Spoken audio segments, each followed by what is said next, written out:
One of the top challenges I see for leaders in all organizations and actually in life in general is when we make assumptions. Because when we make assumptions, we are often wrong. And assumptions are totally normal. We make them all the time. It's the one way that our brain just shortcuts information and moves forward with something. But what can happen is your assumptions can be based on limiting beliefs or an expectation or a perception that might be incorrect.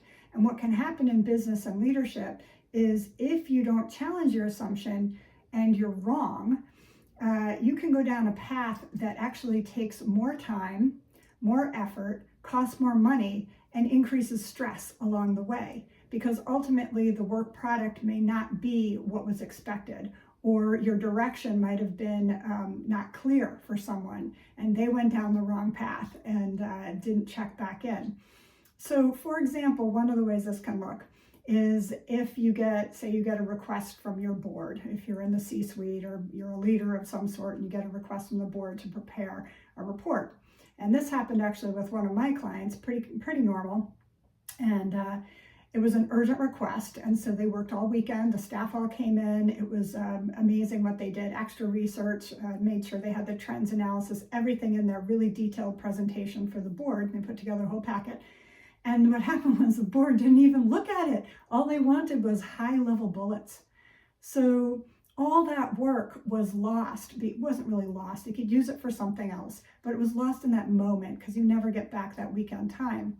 And this is because no one actually pressed pause to actually stop and ask a whole bunch of questions to make sure they knew exactly what the board was looking for.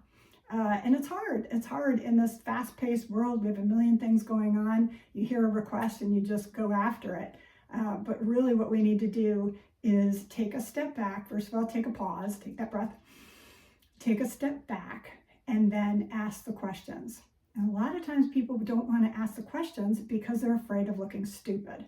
Well, I would say you're not going to look stupid. You're just clarifying something because you actually really want to make sure you get the person what they need. Or if you are initiating the vision or the project or the exercise, you want to be really clear so that others can follow you properly.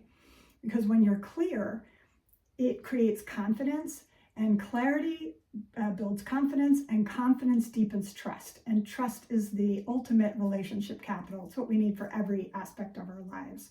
So take that pause, ask the questions, don't worry about looking stupid. It's all good. And then you can go ahead and move on with confidence.